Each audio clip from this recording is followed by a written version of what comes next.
اعوذ باللہ من الشیطان الرجیم بسم اللہ الرحمن الرحیم رب اشرح لی صدری ویسر لی امری واحلل عقدۃ من لسانی یفقہوا قولی ربی یسر ولا تعسر وتمم بالخیر اللہم لا سہل الا ما جعلتہ سہلا وانت تجعل الحزن اذا شئت سہلا ربی زدنی علما ربی زدنی علما ربی زدنی علما اللہم صلی علی محمد وعلی آل محمد کما صلیت علی ابراہیم وعلی آل ابراہیم انک حمید مجید اللہم بارک علی محمد وعلی آل محمد کما بارکت علی ابراہیم وعلی آل ابراہیم انک حمید مجید۔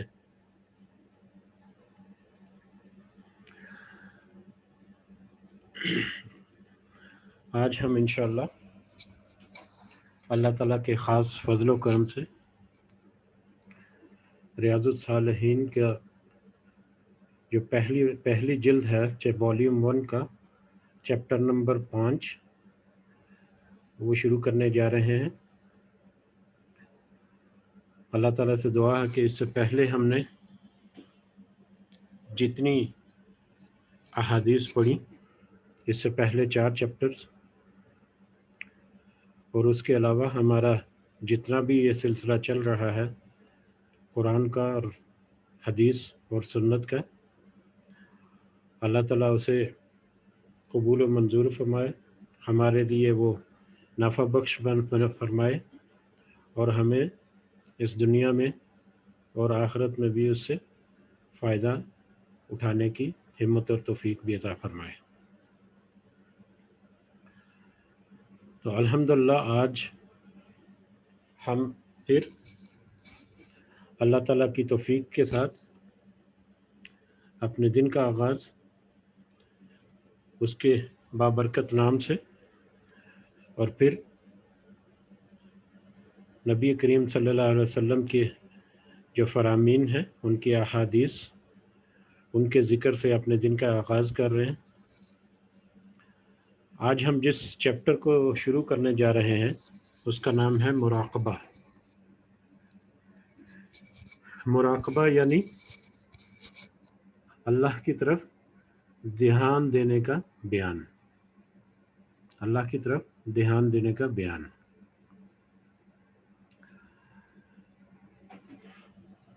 یہ مراقبہ کیا ہوتا ہے؟ مراقبہ دراصل تصوف کی، صوفیزم کی ایک اصطلاح ہے، یا صوفیزم میں ایک عام معنی، مراقبہ کے عام معنی جو ہے، عام فہم یا عام پبلک میں جو اس کے معنی مشہور ہیں وہ یہ ہے کہ مراقبہ جو ہے وہ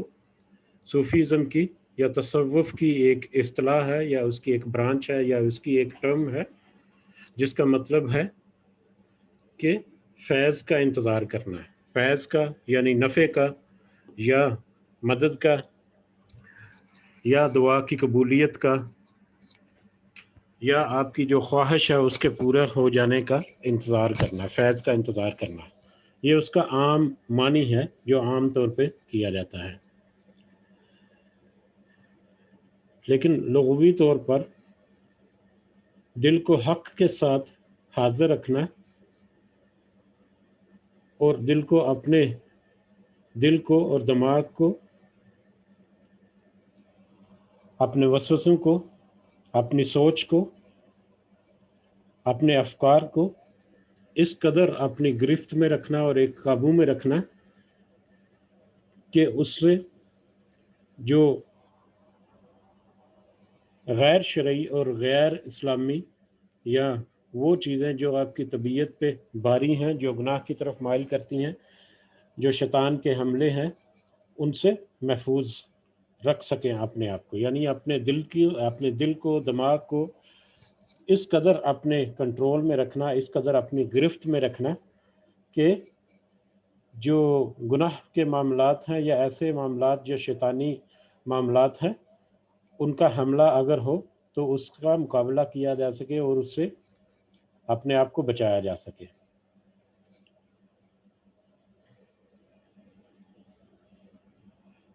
اسی طرح اس کا ایک اور معنی یہ بھی ہے کہ اپنے دل کو، اپنے خیالات کو اور اپنے باطنی معاملات کو، اپنے نفسانی معاملات کو اس طرح سے قابو میں رکھ کر، اپنے کنٹرول میں رکھ کر، اپنے جو معبود ہے یا اللہ ہے، جو معبود حقیقی، خالق حقیقی جو ہے، اس کے سامنے اپنے آپ کو سر تسلیم خم رکھنا، اپنے آپ کو اس کے حضور، ہر وقت اس کی حضوری میں رکھنا۔ یہ تو اس کے وہ معنی ہیں جو عام طور پر تصوف کی ٹرم میں یا صوفیزم کے ٹرم میں لیے جاتے ہیں، اور اس کے معنی اور اس کے مطلب جو ہے اس سے کوئی اختلاف نہیں ہے۔ لیکن مراقبہ یا صوفیزم یا تصوف ایک ایسی برانچ ہے یا ایک ایسا پہلو ہے ہمارے دین کا یا ہمارے روزمرہ کے جو شریعت کے معاملات جو ہم نے بنائے ہوئے ہیں ان کا، کہ جس کے بارے میں امت میں ایک شدید قسم کا اختلاف ہے، شدید قسم کا اختلاف ہے، کیونکہ ایک پورا اسکول آف تھاٹ، ایک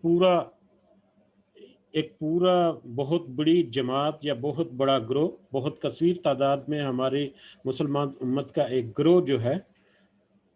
وہ تصوف کے بہت سارے معاملات جو ہیں ان کا بہت مضبوط حامی ہے، ان کا بہت مضبوط طرفدار ہے، اور اس کے اوپر وہ ایک بہت مضبوط عقیدہ رکھتے ہیں۔ لیکن اس کے دوسری طرف ایک بڑی جماعت یا ایک بڑا گروہ ایسا بھی ہے جو اس کے بعض معاملات یا اس کے بعض جو مطلب طریقے ہیں یا بعض جو اس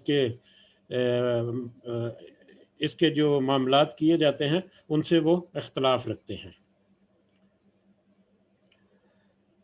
میں اس ٹاپک میں زیادہ ڈیٹیل اختلافات کی طرف تو نہیں جانا چاہتا، صرف اگر بنیادی طور پر دیکھیں تو ہم نے بہت دفعہ قرآن کی آیات میں پڑھا،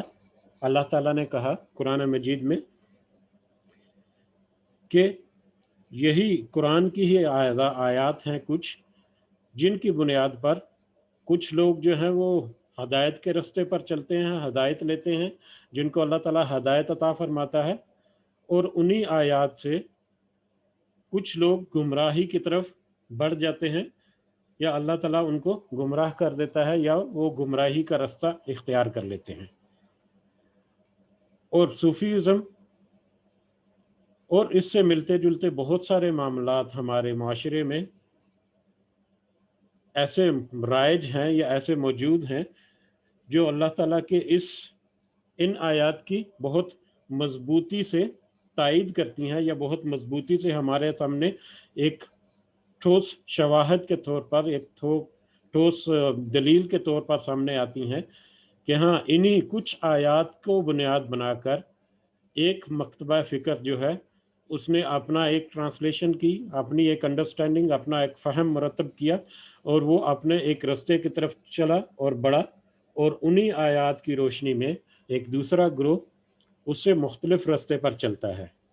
اور اس طرح کے بہت سارے مظاہر ہمیں اپنی روزمرہ کی زندگی میں نظر آتے ہیں، اور ہماری کہہ لیں کہ کمزوری کہہ لیں، ہماری دین کی کمزوری کہہ لیں، یا ہمارے آباء و اجداد میں کس طرح سے فتنے پھوٹے، واللہ عالم، کہ ہم میں کچھ اتفاقی نا اتفاقی ایسی ہو گئی کہ بعض دفعہ بہت ہی سادہ سی مثالیں اور بہت سی سادہ سی آیات جو ہیں اس کو بھی ہم نے اتنا کمپلیکیٹڈ بنا لیا ہے، اور اس کے بھی اتنے تراجم اور اتنے اس میں سے فہم جو ہے نکالے ہیں، اتنی اس میں سے برانچز نکالی ہیں کہ امت جو ہے وہ وسوسوں کا شکار ہے، اور جو عام لیول کے بندے ہیں جو روٹ لیول کے یا گراس لیول کے جو بندے ہیں، جو عام لیول کی پبلک ہے، جس کو زیادہ سمجھ نہیں ہے، دین کی سمجھ بوجھ نہیں ہے، شریعت کی، وہ کنفیوزڈ ہو جاتے ہیں، اور پھر وہ مجبور ہوتے ہیں کہ کسی نہ کسی ایسے شخص کی پیروی کریں جس کے وہ یا ان کے باپ دادا یا ان کا جو طبقہ ہے یا ان کا گروہ جو ہے وہ پیروی کرتا آ رہا ہے۔ تو بہرحال ہم اس کی طرف زیادہ توجہ نہیں دیتے کہ وہ کون سی اختلاف والی باتیں ہیں، کون سی ایسی چیزیں ہیں ہمارے معاشرے میں رائج ہو چکی جو اس قدر شدت کے ساتھ اختلاف رائے رکھتی ہیں آپس میں۔ لیکن اتنا ضرور ایڈ کرنا چاہوں گا میں انڈیویجول لیول پر، آپ کے اپنے ذاتی لیول پر، کہ بعض دفعہ بہت چھوٹے چھوٹے معاملات میں ہم تھوڑی سی تحقیق کریں اور اس کو ہم کھلے دل سے اور کھلے ذہن سے اگر اس کے اوپر تھوڑا سا غور و فکر کریں تو ہمیں بہت ساری نشانیاں یا بہت ساری رہنمائیاں اللہ کی طرف سے مل جاتی ہیں کہ اللہ تعالیٰ ہمیں یقیناً صحیح روشنی یا صحیح فہم عطا کر بھی دیتا ہے، جیسا کہ اللہ تعالیٰ نے قرآن مجید میں فرمایا بھی، اور جس کا ہم نے میرا خیال ہے کل یا پرسوں 1 یا 2 دن کے اندر ہم نے وہ آیات پڑھی کہ اللہ تعالیٰ جو ہے یہ آیات یہ جو اللہ تعالیٰ بیان فرماتا ہے یہ تو ہدایت ہے یا واضح نصیحت ہے ان لوگوں کے لیے جو تقوی اختیار کرتے ہیں۔ یہ میرا خیال ہے کل ہی ہم نے یہ یاد پڑھی ہے کہ ان لوگوں کے لیے جو اللہ کا تقوی اختیار کرتے ہیں، جو صحیح معنوں میں اللہ کا ڈر اختیار کرتے ہیں، اللہ سے ڈرتے ہیں اور اللہ ہی کی طرف رجوع کرتے ہیں، اپنے جیسے بھی معاملات ہوتے ہیں ان کے لیے اللہ جو ہے وہ یہ کلام یا یہ بیان نصیحت بناتا ہے اور ہدایت اور رہنمائی بناتا ہے۔ ٹھیک ہے، مراقبے کے بہت ساری جو قسمیں ہمارے معاشرے میں رائج ہیں، ان میں تصوف، اس میں صوفیزم، اس میں یہ چلے کاٹنا، اس میں مراقبے سینٹر ہیں، اس میں بہت سارے معاملات۔ پھر وہ جب آگے بڑھتے ہیں اپنے دل کو قابو کرتے ہیں، یعنی کہ ایک نظریہ جو ہے جو اس کی تعریف میں یا اس کی جو مطلب ہے یا معنی ہے مراقبہ کا، اس میں میں نے بیان کیا کہ اپنے دل کو اتنا مضبوطی سے، اپنے خیالات کو اتنا مضبوطی سے اپنے قابو میں رکھنا کہ آپ کے اوپر کوئی ایسی شیطانی جو وسوسہ یا شیطانی کو چال جو ہے وہ چل نہ سکے، تو اس کی بنیاد پر اپنے آپ کو وجد میں لے کے آنا، اور پھر دمال کی پریکٹس شروع ہو جاتی ہے، پھر قوالیاں شروع ہو جاتی ہیں، پھر ایسے بہت سارے معاملات آتے ہیں جو ڈفرینٹ کیٹیگریز کے لوگ یا ڈفرینٹ سیکٹ کے لوگ ڈفرینٹ طریقے سے اب اس طرح کے معاملات جو ہیں ان کو اپناتے ہیں۔ اس میں ایک چلہ بازی بھی ہے، چلے کرنا، اور دنیا سے قطع تعلقی اختیار کرنا، صرف اللہ ہی کے طرف اللہ ہی کے رستے میں صرف اللہ ہی کی طرف متوجہ رہنا۔ اور وہ کہتے ہیں جی کہ پہنچے بزرگ ہو گئے اور پہنچے ولی ہو گئے جنہوں نے اتنے سال عبادت کی اور اتنے سال انہوں نے کھانا نہیں کھایا اور اتنے سال تک وہ ایک ہی وضو سے وہ مطلب نماز پڑھتے رہے۔ تو نعوذ باللہ اور معاذ اللہ کے ایسی چیزیں ہم نے گھڑ لی ہیں، ایسی چیزیں جو میں نے جیسے کہا کہ ہم تھوڑی سی تحقیق اور جستجو کریں اگر، تو ہمیں بہت واضح رہنمائیاں اللہ کے کلام سے اور اس کے نبی محمد صلی اللہ علیہ وسلم کی سنت سے اور اس کی حدیثوں سے مل جاتی ہیں۔ اس میں صرف 2 ایگزامپلز آپ کو کوٹ کرنا چاہوں گا، اس کے بعد ہم اپنے موضوع کی طرف واپس بڑھیں گے آگے۔ ایک ایگزامپل آپ نے یقیناً وہ حدیث سن رکھی ہوگی جس میں 3 صحابہ جو ہیں وہ ہماری اماں عائشہ، غالباً اماں عائشہ ہیں، ان کے پاس جاتے ہیں اور ان سے نبی کریم صلی اللہ علیہ وسلم کی رات کیسے وہ بسر کرتے ہیں یا نبی کریم صلی اللہ علیہ وسلم کے معاملات کے بارے میں کچھ ہدایت یا رہنمائی چاہتے ہیں اماں عائشہ سے رضی اللہ تعالیٰ عنہ۔ تو اماں عائشہ نے ان کو کچھ بتایا کہ نبی کریم صلی اللہ علیہ وسلم ایسے رات کو عبادت کرتے ہیں اور روزے بھی رکھتے ہیں اور بیویوں کے پاس بھی جاتے ہیں اور اس طرح کے سارے معاملات۔ وہ 3 صحابہ جو ہیں انہوں نے آپس میں بات کی اور آپس میں انہوں نے طے کیا کہ ان میں سے ایک نے کہا کہ میں ساری عمر رات کے وقت ساری رات جاگ کر اللہ کی عبادت کرتا رہوں گا۔ دوسرے صحابی نے کہا کہ میں ساری عمر شادی نہیں کروں گا اور میں صرف اللہ ہی کے، اپنے نفس کو صرف اللہ ہی کی مطلب اللہ ہی کے لیے مختص کر دوں گا، ٹھیک ہے، اللہ کے راستے میں دے دوں گا یا مختص کر دوں گا۔ ٹھیک ہے. اور تیسرے صحابی نے کہا کہ میں ساری عمر روزے رکھتا رہوں گا، یعنی کہ میں ہر دن ڈیلی روزہ رکھوں گا. ٹھیک ہے. اس طرح کے کوئی مکالمہ ہوا، یقیناً آپ کو یہ پتا ہوگا اس حدیث کا. پھر جب نبی کریم صلی اللہ علیہ وسلم گھر تشریف لائے تو ہماری اماں نے ان سے بتایا، ان سے ذکر کیا کہ اس طرح سے یہ 3 صحابہ آئے تھے اور انہوں نے مجھ سے یہ سوال کیا، میں نے ان کو یہ جواب دیا. تو وہ ایسی باتیں کرتے یا ایسا وہ مطلب ارادہ کرتے ہوئے واپس لوٹے یہاں سے. تو نبی کریم صلی اللہ علیہ وسلم نے بہت غصے کا اظہار کیا. انہوں نے ان کو بلایا اور ان سے کہا کہ کیا تم مجھ سے زیادہ یا نبی سے بھی زیادہ اپنے آپ کو تقوی اور اپنے آپ کو اللہ کے قریب کر لو گے؟ یعنی نبی جو ہے یا میں جو ہوں، میں تو رات کو عبادت بھی کرتا ہوں اور رات کو سوتا بھی ہوں، یعنی ساری رات عبادت نہیں کرتا. ایک بشریت کا تقاضے کے مطابق، ایک انسان ہونے کے تقاضے کے مطابق میں ساری رات میں کچھ حصہ عبادت بھی کرتا ہوں اور کچھ حصہ سوتا بھی ہوں. ساری رات عبادت تو نہیں کرتا. اسی طرح میں کبھی روزہ رکھتا ہوں، کبھی روزہ چھوڑ بھی دیتا ہوں. یہ میرا ایک بشری تقاضا ہے. ٹھیک ہے. اسی طرح میں اپنے بشری تقاضے کے تحت میں نے شادی بھی کی رکھی ہے اور میں مطلب اپنی بیویوں کے پاس بھی جاتا ہوں. میں اللہ کی عبادت بھی کرتا ہوں رات کو، میں اپنی بیویوں کے پاس بھی جاتا ہوں، میں روزے بھی رکھتا ہوں، میں قیام بھی کرتا ہوں. میں دنیا اور دین، یعنی اس کا مطلب یہ ہے، اس حدیث کا مفہوم یہ ہے کہ دین اور دنیا دونوں کے معاملات جو ہیں ان کو ساتھ ساتھ لے کر چلتے ہیں. ٹھیک ہے. انہوں نے ان صحابہ کی بڑی سرزنش کی. تو ایسے چھوٹے چھوٹے احادیث سے ہمیں ایک راستہ مل جاتا ہے کہ اپنے پورے دنیا کو چھوڑ کر اگر ہم صرف اسی طرف لگ جائیں کہ میں دنیا کو کوئی کام نہیں کروں گا اور میں شادی نہیں کروں گا اور میں اتنے عرصہ تک کسی کی شکل نہیں دیکھوں گا اور میں اتنے عرصے تک صرف یہی کرتا رہوں گا، تو یقیناً یہ باتیں جو ہے وہ ہمیں اپنے جو ٹریک جو اللہ تعالیٰ نے دیا اس کتاب کی صورت میں اور سنت نبی صلی اللہ علیہ وسلم کی صورت میں، ہمیں احتمال ہے یا ہمیں شک ہے کہ ہم کہیں اسے بھٹک نہ جائیں. اسی طرح مراقبے کی دلیل میں یا چلہ بازی جو کہتے ہیں اس کی دلیل میں یہ بھی کہا جاتا ہے کہ نبی کریم صلی اللہ علیہ وسلم وہ بھی تو غار حرا میں جاتے تھے، وہاں پر جا کے قیام کرتے تھے. تو اگر ہم حدیث کو دیکھیں، اگر ہم قرآن کو دیکھیں، اگر ہم پوری حدیث کو ٹٹول کر دیکھیں تو نبی کریم صلی اللہ علیہ وسلم کتنے دن یا کتنا عرصہ غار حرا میں جاتے رہے. نبی کریم صلی اللہ علیہ وسلم اپنی زندگی کے پہلے 40 سال جو ہیں، تقریباً 40 سال انہوں نے بہت ایمانداری سے صرف کیے. پورے مطلب اپنے معاشرے میں ایک مقام اور مرتبہ جو ہے وہ پیدا کیا. صادق اور امین کا لقب ان کو ملا. انہوں نے تجارت کی، انہوں نے اپنے جو قریش کی جو ایک بہت ہی بااثر اور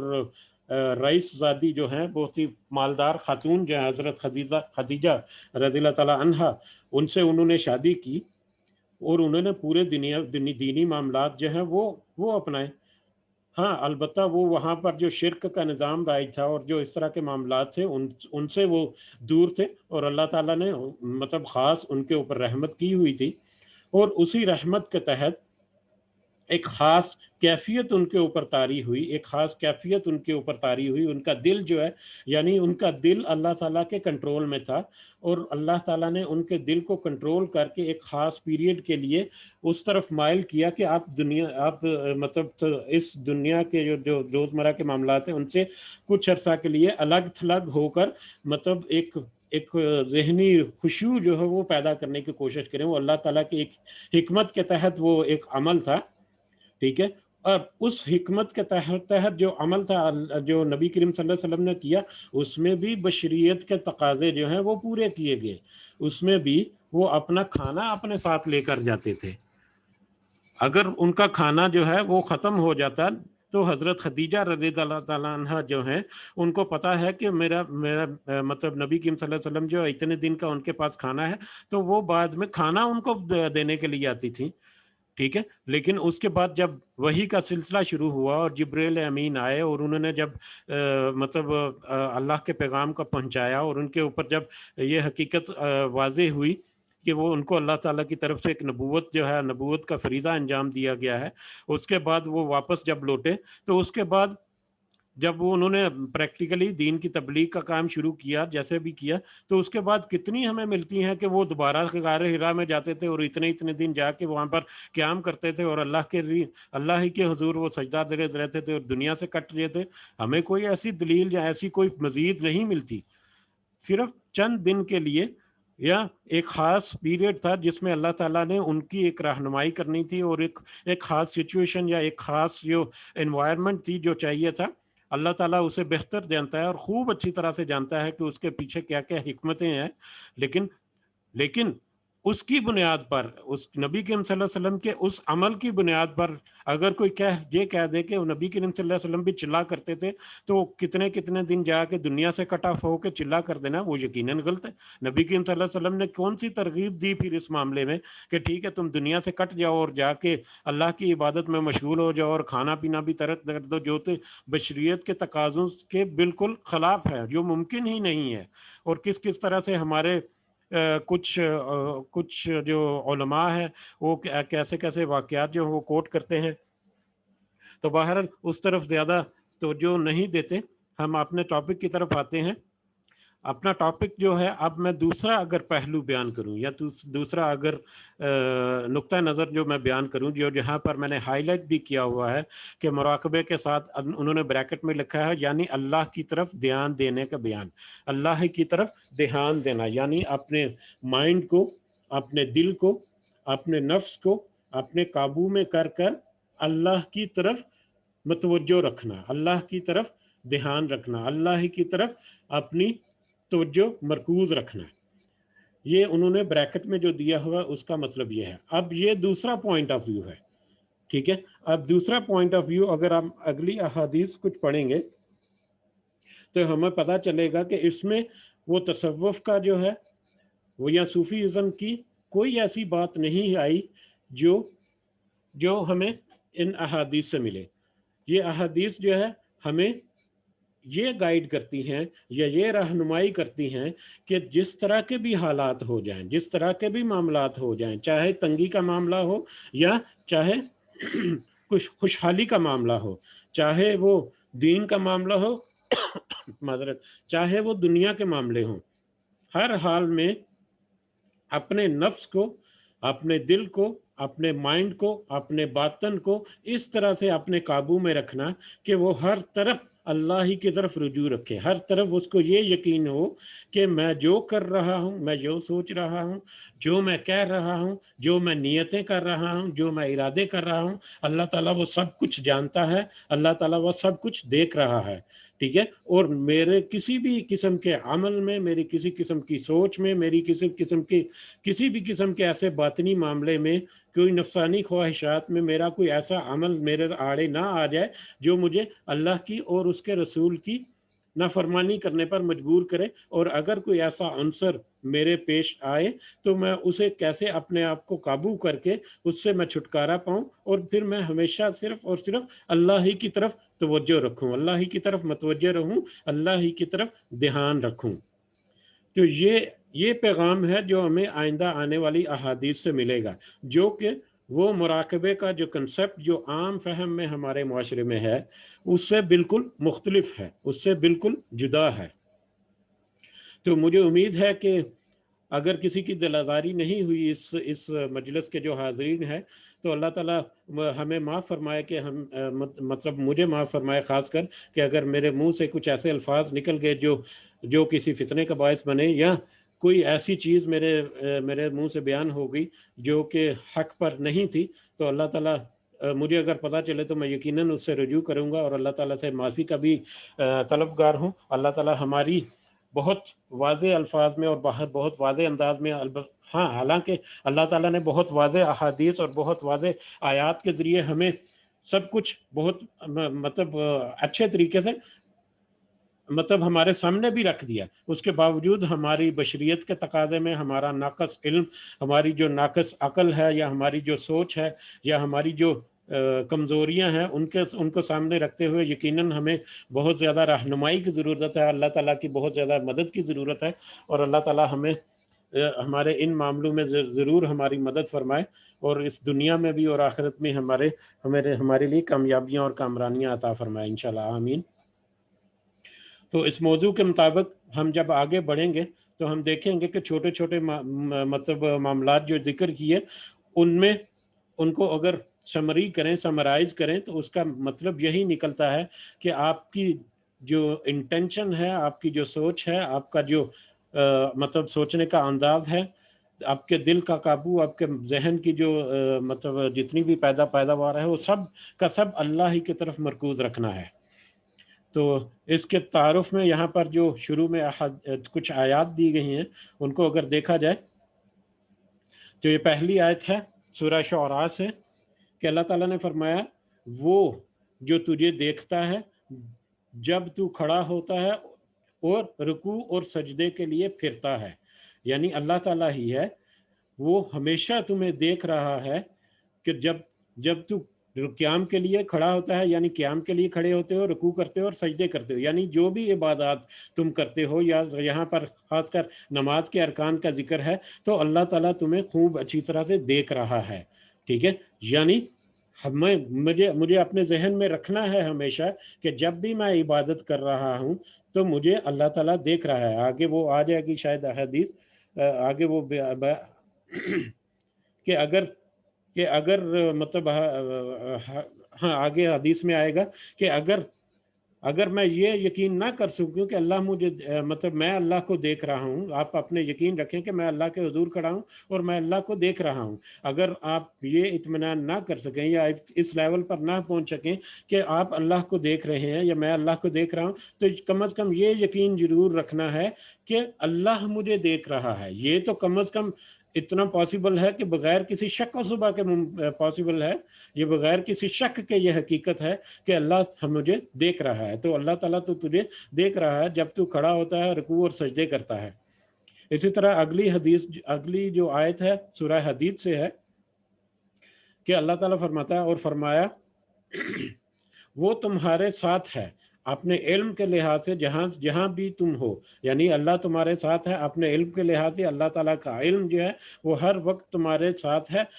جہاں پر بھی ہو، جس کسی بھی حالت میں ہو۔ اس کے بعد سورہ آل عمران کی آیت نمبر 5 ہم نے پڑھی کہ بے شک اللہ پر آسمان اور زمین کی کوئی چیز مخفی نہیں، اللہ کے سامنے تو کوئی چیز مخفی نہیں۔ یہ علم غیب جو ہے یا یہ جو مطلب غیب کی باتیں ہیں، یہ تو ہمارے لیے ہیں کیونکہ وہ ہم سے اوجل ہیں، اللہ سے تو کوئی چیز اوجل نہیں، اللہ کے لیے تو کوئی بھی غیب کا معاملہ نہیں ہے،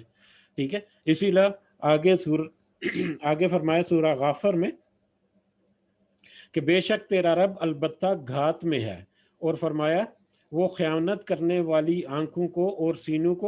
سینوں میں مخفی باتوں کو بہت اچھی طرح سے جانتا ہے۔ یعنی پہلا حصہ جو ہے یہ سورہ فجر سے ہے اور دوسرا حصہ جو ہے وہ سورہ غافر سے ہے کہ بے شک اللہ تعالیٰ جو ہے وہ گھات لگائے ہوئے ہے، یعنی کہ ہر وقت وہ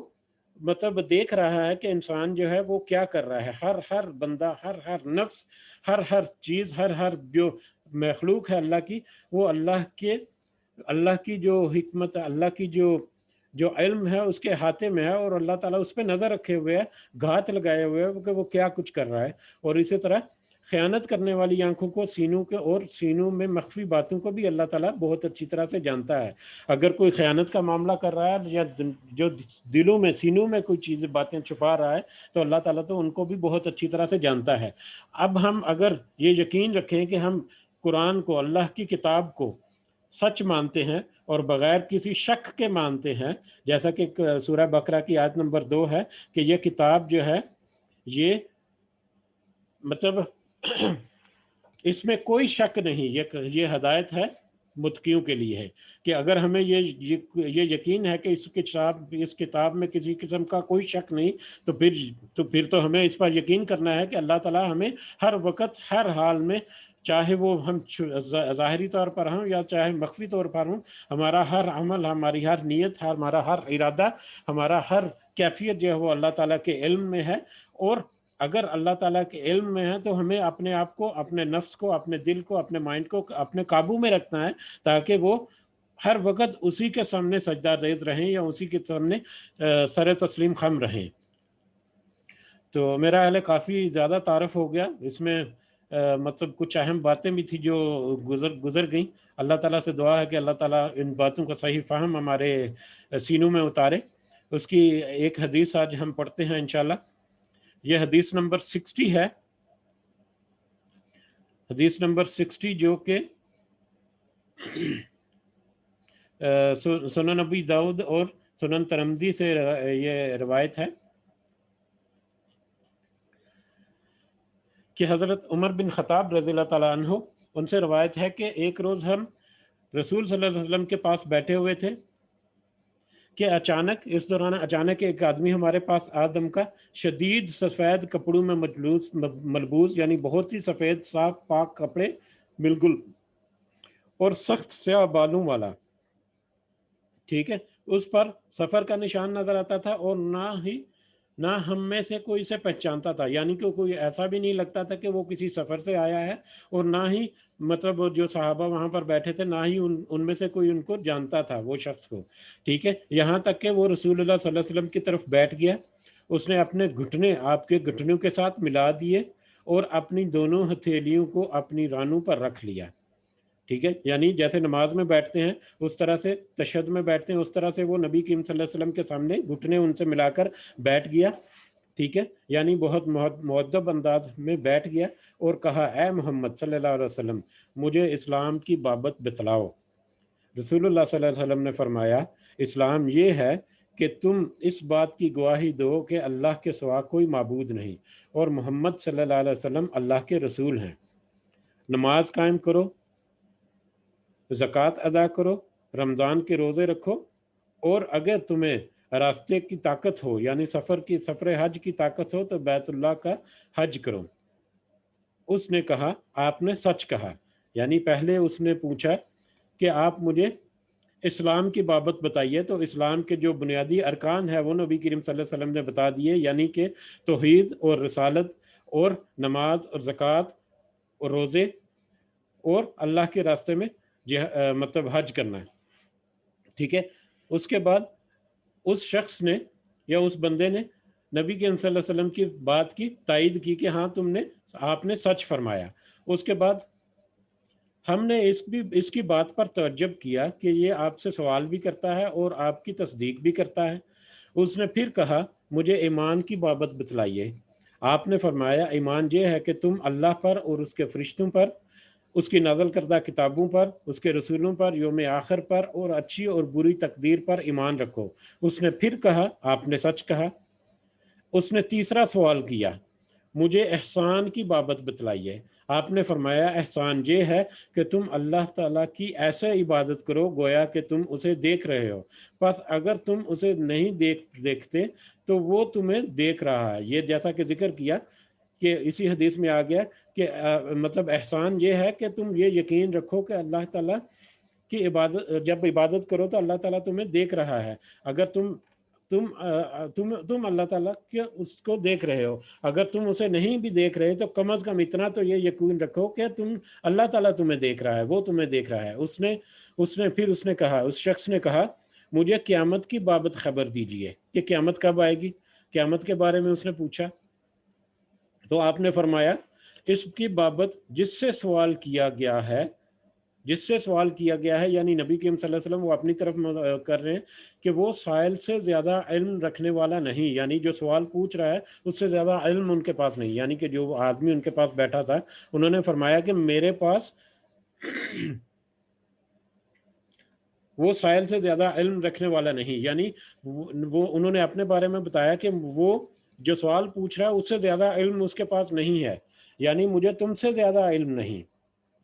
اس نے کہا اچھا اس کی بڑی بڑی نشانیاں بیان فرمائیے. آپ صلی اللہ علیہ وسلم نے فرمایا کہ لونڈی اپنی مالکہ کو جنے گی، اور یہ کہ تم ایسے لوگوں کو دیکھو گے کہ جن کے جسم پر کپڑے، پیروں میں جوتیاں اور کھانے کو خوراک نہیں ہوگی، لیکن پھر ان فقیروں کے پاس اتنی دولت آ جائے گی کہ وہ عمارتوں میں ایک دوسرے پر فخر کریں گے. پھر وہ نو وارد سائل چلا گیا، یعنی کہ پھر وہ شخص جو ہے سوال کرنے والا جو ہے وہ چلا گیا، ٹھیک ہے. پھر حضرت عمر رضی اللہ تعالیٰ عنہ کہتے ہیں کہ میں کافی دیر تک نبی کریم صلی اللہ علیہ وسلم کی خدمت میں ٹھہرا رہا. آپ نے مجھ سے پوچھا کہ عمر جانتے ہو یہ سائل کون تھا؟ میں نے کہا اللہ اور اس کے رسول ہی بہتر جانتے ہیں۔ تو فرمایا، آپ صلی اللہ علیہ وسلم نے فرمایا، یہ جبریل تھے جو تمہیں تمہارا دین سکھانے آئے تھے، یہ جبریل امین تھے جو تمہیں تمہارا دین سکھانے آئے تھے۔ یہ مسلم کی بھی حدیث ہے، اور اس کے علاوہ سنن ابی داؤد اور سنن ترمذی جو ہے، ترمذی اور سنن نسائی، اس میں بھی اس سے ملتی جلتی حدیث آئی ہے۔ تو اس حدیث میں جو 2-3 سوال کیے گئے، جو جبریل امین جو آئے وہ، اور انہوں نے نبی کریم صلی اللہ علیہ وسلم سے سوال کیے، اور ان کے جواب کے طور پر انہوں نے تصدیق کی کہ نبی کریم صلی اللہ علیہ وسلم جو کہہ رہے ہیں وہ سچ کہہ رہے ہیں، جو وہ حق بتا رہے ہیں۔ تو در حقیقت وہ ہمیں تعلیم دینے آئے تھے کچھ بنیادی عقائد کے بارے میں، جو اللہ تعالیٰ کی طرف سے نبی کریم صلی اللہ علیہ وسلم کو تبلیغ کے لیے دی گئی، اور جس کی تبلیغ نبی کریم صلی اللہ علیہ وسلم نے ہمیں بیان فرمائی۔ اور ان سارے عقائد میں اگر ہم دیکھیں تو ہمیں یہ پتہ چلے گا کہ یہ ہمارا جو ایمان بالغیب ہے، یا غیب کے اوپر ہمارا جو ایمان ہے، اس کا بہت عمل دخل ہے، کہ اس معاملوں میں کہ قیامت کے بارے میں، توحید کے بارے میں، نبی کریم صلی اللہ علیہ وسلم کے بارے میں، ٹھیک ہے، اور قیامت کے بارے میں، تقدیر پر ایمان لانے کے بارے میں، اور اللہ کو دیکھ رہا ہے کہ نہیں دیکھ رہا۔ اگر ہم اللہ کو نہیں دیکھ سکتے تو کم از کم اللہ ہمیں دیکھ رہا ہے۔ یہ ساری چیزیں جو ہیں یہ غیب کے بارے میں ہے، یہ اس نفس کے بارے میں ہے، یا اپنے ذہن کے بارے میں ہے، جس کو ہم جتنا کنسنٹریٹ کر کے، جتنا خشوع کے ساتھ ان کے اوپر یقین کریں گے، اتنا ہی ہمیں اللہ کا قرب حاصل ہوگا، اتنا ہی ہمیں اللہ کی طرف توجہ مبذول کرنے میں مدد ملے گی، اتنا ہی ہم، جیسا کہ حدیث کا ٹاپک ہے، چیپٹر کا ٹاپک ہے، کہ اللہ ہی کی طرف دھیان دے پائیں گے۔ جتنا ہم اس کو مطلب اپنے نفس کے اوپر حاوی کریں گے، اور جتنا ہی ہم کنسنٹریٹ کریں گے، اتنا زیادہ ہم اللہ ہی کی طرف رجوع کر پائیں گے۔ اس حدیث کے فوائد میں ہے کہ یہ جبریل کے نام سے مشہور ہے یہ حدیث۔ اس میں اساسیات یا اسلام کے بنیاد جو ہے اس کا بیان ہے، جس میں تفصیلات میں ہر مسلمان جانتا ہے۔ تقدیر کا مطلب ہر چیز جو اب تک ہوگی، اس کا علم پہلے ہی سے اللہ تعالیٰ کو ہے، اور اس نے لکھ دیا ہے۔ اب جو کچھ ہوتا ہے اسی کے علم کے مطابق ہوتا ہے، جو اس نے لکھ رکھا ہے۔ اس کے اچھے برے ہونے کا مطلب، یہ تقدیر کا اچھا اور برا ہونے کا مطلب یہ ہے کہ مثلا فراغت، خوشحالی، پیداوار کی کثرت اور فراوانی یہ خیر ہے، اور اللہ قحط سالی، آلام و مصائب وغیرہ یہ شر ہے، اور یہ خیر اور شر ہمارے اعتبار سے ہے، ورنہ اللہ تعالیٰ کے تو ہر کام میں ہی کوئی نہ کوئی حکمت اور مصلحت ہوتی ہے، جس کو صرف وہی جانتا ہے۔ یہ فوائد اس میں لکھے ہوئے ہیں۔ اگر ہم اس حدیث کو دوبارہ سے پڑھیں اور اس کے اوپر تھوڑی سی مزید مطلب سوچ و بچار کریں، تو ہم اس نتیجے پر پہنچیں گے کہ ہمیں اپنے ذہن کو اپنے قابو میں رکھنا ہے، ان بنیادی عقائد کو سامنے رکھ کر جو اللہ تعالیٰ نے قرآن مجید میں فرمائے، اور نبی کریم صلی اللہ علیہ وسلم کے ذریعے ہمارے اوپر وضاحت ہو گئی، قرآن میں بھی اور اس کی نبی کریم صلی اللہ علیہ وسلم کی احادیث میں بھی، تو ہم یقیناً اس راستے پر چلیں گے جو بالکل سادہ سا ہے، بالکل عام فہم سا ہے، اور بالکل ذو معنی ہے، کہ کیسے ہم اپنے مائنڈ کو اپنے قابو میں رکھ کر ہمیشہ اللہ ہی کی طرف رجوع کریں گے۔ تو آج تو ہم اسی پر رکتے ہیں۔ آگے آنے والی 3-4 احادیث ہیں، زیادہ احادیث نہیں ہے اس چیپٹر میں، 3-4 احادیث جب ہم پڑھیں گے تو ہمارا یہ کنسپٹ جو ہے، یا جو حدیث کا جو باب جو بندہ ہے یہاں پر، جو چیپٹر کا عنوان جو ہے، وہ ہمارے اوپر مزید واضح ہو جائے گا کہ یہ کنسپٹ جو ہے مطلب مراقبے کا، یہ بہت ہی آسان ہے، اور ہمارے لیے بہت آسانی سے پریکٹیکلی پاسبل ہے۔ تو اللہ تعالیٰ سے دعا ہے کہ اللہ تعالیٰ ہمیں ضرور بہت ہی اچھی فہم اور بہت ہی اچھی مطلب ہمیں ہدایت اور رہنمائی فرمائے ہمارے لیے، اور ہمارے لیے آسانی کے معاملات بھی فرمائے۔ ربنا تقبل منا انك انت السميع العليم وتب علينا انك انت التواب الرحيم سبحان ربك رب العزة عما يصفون وسلام على المرسلين والحمد لله رب العالمين سبحانك اللهم وبحمدك اشهد ان لا اله الا انت استغفرك واتوب اليك۔ یہ اگر کسی کو اس میں کچھ ایڈ کرنا ہے، یا میرے کسی بات کرنے میں کوئی اگر کمی بیشی رہ گئی ہے تو ضرور پوائنٹ آؤٹ کریں۔ جزاکم اللہ خیرن۔